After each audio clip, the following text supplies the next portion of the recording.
Hello বন্ধুরা, আমি হাসনাত। তোমরা দেখছো আমার চ্যানেল ম্যাট্রিক্স বা হাসনাত। তো বন্ধুরা, আজকে প্রাইভেট এটের জন্য 38 নম্বর ক্লাস করব। রয়েছে বেশ কিছু গুরুত্বপূর্ণ প্রশ্ন, একে একে দেখে নেব। চলো শুরু করে আজকে ক্লাস। প্রথম প্রশ্ন এরকম রয়েছে যে 14 plus 16 plus 18 dot dot dot 50 plus 52 এর যোগফল কত হবে? তো এখানে দেখতে পাচ্ছ পরপর সংখ্যা রয়েছে, পরপর জোড় সংখ্যা রয়েছে, মানে দুই দুই করে পার্থক্য রয়েছে। এই ধরনের অঙ্কের ক্ষেত্রে আমরা কি করি? আমরা গড় বের করি আর টোটাল কতগুলো পদ আছে বের করি, সেটা গুণ করলে আমরা অ্যান্সার পেয়ে যাই। দেখো, টোটাল কতগুলো পদ, 14 থেকে 52 টোটাল কতগুলো পদ আছে সেটা যদি বের করতে হয়, তাহলে পদ বের করার নিয়ম কি? পদ বের করার নিয়ম হচ্ছে last minus first divided by difference plus 1। তো 52 থেকে 14 বিয়োগ করলে আমরা পাই 38। 38কে 2 দিয়ে ভাগ আর 1 যোগ, তার মানে 38কে 2 দিয়ে ভাগ করলে পাবো 19। 19-এ 1 যোগ করলে 20, মানে 20টি পদ আছে, 20টি রাশি আছে। আর এদের গড় বের করার নিয়ম কি? গড় বের করার নিয়ম আমরা সকলে জানি যে প্রথম আর শেষ যোগ করে 2 দিয়ে ভাগ, তাই না? তো 52 এটা হবে 66, 66 ডিভাইডেড বাই 2, তার মানে হচ্ছে 33। তাহলে 20টি পদ সবগুলো যদি 33 33 করা হয়, মানে গড় যদি 33 হয়, তাহলে টোটাল কত? তো যতগুলো পদ আছে গড় গুণ করে দেবো, বাস অ্যান্সার পাবো। 2 33 হচ্ছে 66, মানে 660। এটা হচ্ছে অ্যান্সার। অ্যান্সার হবে অপশন ডি। এগুলো ভালো করে দেখবে, এই ধরনের অঙ্ক কিন্তু খুব দরকার। চলে যাব নেক্সট কোশ্চেনে। বলা হয়েছে পিরামিডের উচ্চতা পরিমাপ করার জন্য জ্যামিতিকে ব্যবহার করেছিলেন কে? গাউস, রিমান, ডেকার্তে না থ্যালেস? এটা একটা কমন কোশ্চেন, যেটা আমরা পড়ে এসেছি, যে পিরামিডের উচ্চতা পরিমাপ করার জন্য জ্যামিতিকে প্রথম ব্যবহার করেছিলেন থ্যালেস। অপশন ডি হবে সঠিক উত্তর। চলে যাব নেক্সট কোশ্চেনে। নিম্নের রাশিটির মৌলিক উৎপাদকের সংখ্যা নির্ণয় করো। দেখো, মৌলিক উৎপাদকের সংখ্যা নির্ণয় করতে গেলে আমরা সবসময় এটা করি কি, কোনো একটা মৌলিক সংখ্যার পাওয়ার দেখি আমরা, পাওয়ার, ঠিক আছে? মৌলিক সংখ্যার পাওয়ার কত সেটা দেখি, পাওয়ারগুলো যোগ করলে আমরা অ্যান্সার পেয়ে যাই। এবার প্রথম দেখো, 7-এর পাওয়ার 12 আছে, 7 একটা মৌলিক সংখ্যা, এর পাওয়ার 12 আছে, ঠিক আছে, রেখে দাও। ইন্টু এখানে 6 আছে, 6টা মৌলিক সংখ্যা নয়, তাই 6কে ভেঙে দাও, 2 3। দেখো 2 আর 3 এই দুটি কিন্তু মৌলিক সংখ্যা, ঠিক আছে? তো 2-এর পাওয়ার যাবে 12, এর পাওয়ারও যাবে 12, দুজনের পাওয়ার 12 যায় সূচকের নিয়ম অনুসারে। তারপরে দেখো 9 আছে, 9ও মৌলিক সংখ্যা নয়, তো 9কে ভেঙে দাও 3 ইন্টু 3, তো 3-এর পাওয়ার 12 চলে যাবে, এরও পাওয়ার 12 চলে যাবে। এবার লাস্ট রয়েছে 5-এর পাওয়ার 12, তো 5-এর পাওয়ার দাও 12। এবার তোমরা যদি খেয়াল করো, তো নিচের প্রত্যেকটি সংখ্যা একটা মৌলিক সংখ্যা। এবার পাওয়ারগুলো যোগ করে দাও, অ্যান্সার পেয়ে যাবে। দেখো পাওয়ারে সবগুলোই 12 দেখতে পাচ্ছি, তো 1 2 3 4 5 6টি 12 আছে, 6টি 12 মানে 12 6 72টি। তো মৌলিক উৎপাদকের সংখ্যা হবে 72টি। অ্যান্সার হবে অপশন সি। ক্লিয়ার? চলে যাবো নেক্সট কোশ্চেনে। গণিতের প্রয়োগমূলক উদ্দেশ্যটি হলো সংজ্ঞা স্মরণ করা, গণিতের প্রকৃতিগুলিকে ব্যাখ্যা করা, গাণিতিক সমস্যাকে সমাধান করা, গাণিতিক চিত্র অঙ্কন করা। প্রয়োগমূলক উদ্দেশ্যটা কি? এটার অ্যান্সার হবে বন্ধুরা গাণিতিক সমস্যাকে সমাধান করা। এটা হচ্ছে প্রয়োগমূলক উদ্দেশ্য। চলো যাবো নেক্সট কোশ্চেনে। আচ্ছা, এই পিডিএফগুলো যদি পেতে চাও বন্ধুরা, তো জাস্ট এই নাম্বার, এই যে নাম দেখছো ম্যাট্রিক্স বাই হাসনাত, আমার চ্যানেলের নাম। তো টেলিগ্রামে যাও, টেলিগ্রামে গিয়ে এই চ্যানেল সার্চ করো ম্যাট্রিক্স বাই হাসনাত, তোমরা পেয়ে যাবে। ওকে, নেক্সট 5 নম্বর। যখন 120-কে কোনো একটি ধনাত্মক সংখ্যা x দ্বারা ভাগ করা হয়, তখন অবশিষ্ট থাকে 8। তাহলে x এর মান কতগুলি হতে পারে? বন্ধুরা, এই ধরনের অঙ্কের শর্টকাট বের করার নিয়ম হচ্ছে 8 ভাগশেষ থাকে, 120-কে ভাগ করছি 8 ভাগশেষ, তো 120 থেকে 8 বিয়োগ করে দাও। 120 থেকে যদি আমরা 8 বিয়োগ করি, আমরা পাবো 112। এই 112-র উৎপাদক আমাকে বের করতে হয়, বাস। উৎপাদকগুলো বের করে দাও। তো 112-র উৎপাদক পাবে 1 ইন্টু 112, ঠিক আছে, 2 ইন্টু 56, 3 দিয়ে 3 3 9, 3 দিয়ে যাচ্ছে না, ঠিক আছে, তো 4 দিয়ে দাও, 4 দিলে 28, 5 দিয়ে তো যাবে না, 6 দিয়ে যাচ্ছে না, 7 দিয়ে যাবে অবশ্যই, ঠিক আছে, 7 16, 8 দিয়ে কত হচ্ছে? 8 দিয়ে যদি আমি দিই, তো 8 8 1 8 32, ওকে, 8 দিয়ে দাও, 8 1 8, 8 4 32, 14 আসছে। এরপরে 8 9 দিয়ে যাচ্ছে না, 10 দিয়ে যাচ্ছে না, 11 দিয়ে যাচ্ছে না, আর যাচ্ছে না। ওকে, আর যাচ্ছে না মানে এখানে থেকে গেল। এবার কি হবে? যেহেতু 8 ভাগশেষ থাকে, তাই ভাজক 8-এর থেকে ছোট বা 8 হতে পারে না, 8-এর থেকে সবসময় বড় হবে, তাই না? ভাজকটা সবসময় বড় হয় ভাগশেষের থেকে। তো 1 2 4 7 এবং 8, এগুলো 8 এবং 8-এর থেকে ছোট, তাই এগুলো বাদ দিয়ে দিলাম। বাকি যেগুলো থাকছে সেগুলো ভাজক হতে পারে।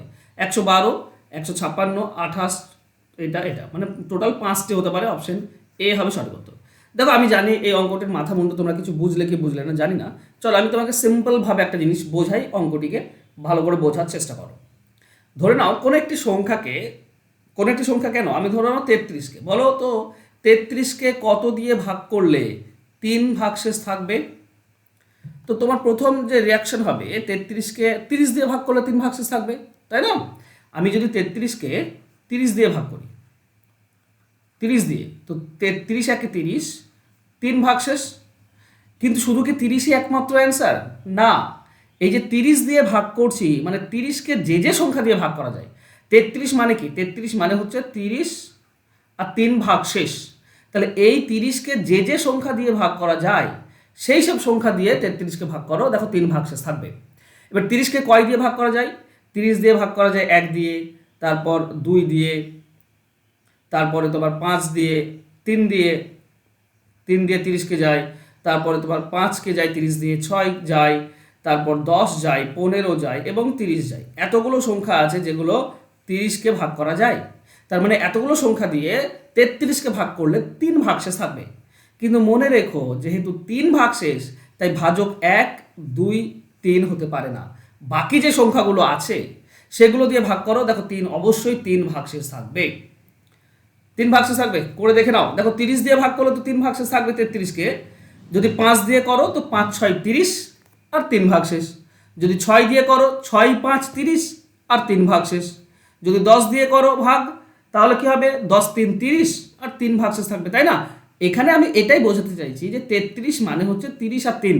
তো 10 দিয়ে ভাগ করলে 10, 3, 30, 30 অবধি গেল, 3 ভাগশেষ থাকলো। যদি 15 দিয়ে ভাগ করো, 15 দিয়ে যদি ভাগ করো 33কে, 15, 2, 30, 3 ভাগশেষ। মানে 30 অবধি ভাগ করা যাচ্ছে, বাকিটা ভাগশেষ। তো 30 অবধি যে ভাগ করা যায় তার মানে 30কে যে সংখ্যা দিয়ে ভাগ করা যায় সেই সব সংখ্যা হবে। কিন্তু যেহেতু ভাগশেষ 3, তো ভাজকটা 3-এর থেকে বড় হবে। এখানে ভাজকটা 5, 6, 10, 15, 30 এগুলো ভাজকগুলো হচ্ছে কি 3-এর থেকে বড়, তাই এইগুলো হবে অ্যান্সার। এবার সেম নিয়ম যদি তোমরা অ্যাপ্লাই করো, এবার আশা করছি বুঝতে পারছো যে 120 থেকে 120কে ভাগ করলে 8 ভাগশেষ থাকে, তার মানে সংখ্যাটা হবে 112। 112 প্লাস 8, এটা 120। তাহলে 112 অবধি ভাগ করা যাবে আর বাকিগুলো যাবে না, 8 পড়ে থাকবে। তাহলে 112কে কী কী দিয়ে ভাগ করা যায়? 1 দিয়ে, 112 দিয়ে, 2 দিয়ে, 56 দিয়ে, তারপর 4 দিয়ে, 28 দিয়ে, তারপরে 7 দিয়ে 7 দিয়ে যাই 16, তারপর 8 দিয়ে 14। এতগুলো সংখ্যা দিয়ে ভাগ করা যায়। কিন্তু ছোটোগুলো তো নিতে পাবো না, 1, 2, 4, 7, 8 এগুলো তো ভাগশেষ থাকবে না। আর যেহেতু ভাগশেষ তাই ভাজক এগুলো হয় না। তো ভাজক হবে 112 কিংবা 56, 28, 16 এবং 14, এই 5টি হতে পারে। তো অ্যান্সার হবে অপশন বি। আশা করছি এবার পুরোটা বুঝতে পেরেছো। চলো যাবো নেক্সট কোশ্চেনে। Mathematics is the mirror of civilization, এটা কার উক্তি? সকলে জানো এটা হকব্যানের উক্তি। Mathematics is the mirror of civilization. Okay, চলো বলেছি 6 অঙ্কের একটি সংখ্যা 9, 8, 7 XYZ ঠিক 7, 11 এবং 13 দ্বারা বিভাজ্য। তাহলে y plus Z minus X divided by X এর মান নিম্নের কোনটি হবে? দেখো কোনো সংখ্যা যদি 7 দিয়ে, 11 দিয়ে এবং 13 দিয়ে ভাগ করা যায় তার মানে ধরে নেবে সেটা 6 অঙ্কের সংখ্যা। এবং আর যদি সেটা 6 অঙ্কের সংখ্যা হয় তাহলে জানবে যে রিপিট হয়েছে, মানে 9, 8, 7 আছে, এরপরেও 9, 8, 7ই হবে, তবেই ভাগ করা যাবে। ঠিক আছে, তার মানে 9 হবে এক্স হবে 9, ওয়াই হবে 8 আর জেড হবে 7। তো এটা 987, এটাও 987 হতে হবে, তবেই 7, 11 এবং 13 দিয়ে ভাগ করা যায়। ওকে, তো এক্স এর ভ্যালু 9, ওয়াই এর ভ্যালু 8 আর জেড এর ভ্যালু 7। বাস বসিয়ে দাও, আমাকে হচ্ছে ওয়াই প্লাস জেড দেওয়া আছে, ওয়াই প্লাস জেড ভাগ এক্স। তো ওয়াই আর জেড যোগ করে দাও, ওয়াই মানে হচ্ছে 8, জেড মানে হচ্ছে 7, ভাগ হচ্ছে আচ্ছা ভাগ এক্স, এক্স মানে হচ্ছে 9। তাহলে এটা হচ্ছে 15 ডিভাইডেড বাই 9, তার মানে লিখতে পারি 15/9। 15/9 মানে হচ্ছে 5/3। এটা হচ্ছে আমাদের অ্যান্সার হবে অপশন ডি। ক্লিয়ার? সহজ ছিল। চলে যাবো নেক্সট কোশ্চেনে। বলা হচ্ছে গণিত হলো সেই বিষয় যার দ্বারা বিষয় সম্পর্কিত উপাদানগুলিকে কি করা যায়? জটিলভাবে উপস্থাপন করা যায় না, মোটেও নয়, তো অপশন এ তো হবেই না। সরলভাবে উপস্থাপন করা যায়, হতে পারে। সি বলেছে সূত্রের দ্বারা উপস্থাপন করা যায় না, গণিত বিষয় সূত্রের দ্বারা উপস্থাপন করা যায়, এটার কোনো মানে নেই। আর পদ্ধতির দ্বারা উপস্থাপন করা যায়। ওকে, গণিত হলো সেই বিষয় যার দ্বারা বিষয় সম্পর্কিত উপাদানগুলিকে সরলভাবে উপস্থাপন করা যায়। অপশন বি হবে সঠিক উত্তর। ঠিক আছে, এখানে মনে রেখো বিষয়গুলিকে না, বিষয় সম্পর্কিত উপাদানগুলিকে সরলভাবে উপস্থাপন করা যায়। ওকে, চলো নেক্সট কোশ্চেনে যাবে। বলা হয়েছে 3-এর পাওয়ার দেওয়া আছে একটা বড় সংখ্যা, একে 5 দ্বারা ভাগ করলে x অবশিষ্ট থাকে, এবং 4-এর পাওয়ার দেওয়া আছে 496, একে 6 দ্বারা ভাগ করলে y অবশিষ্ট থাকে। বলতে হবে 2x - y এর মান কত। দেখো প্রথমত এই জিনিসটা বলি, 4-এর পাওয়ার যাই হোক না কেন যদি 6 দিয়ে ভাগ করো তাহলে ভাগশেষ সবসময় 4 থাকে, ভাগশেষ সবসময় 4 থাকবে। তার মানে y এর ভ্যালু আমরা পেয়ে যাচ্ছি 4।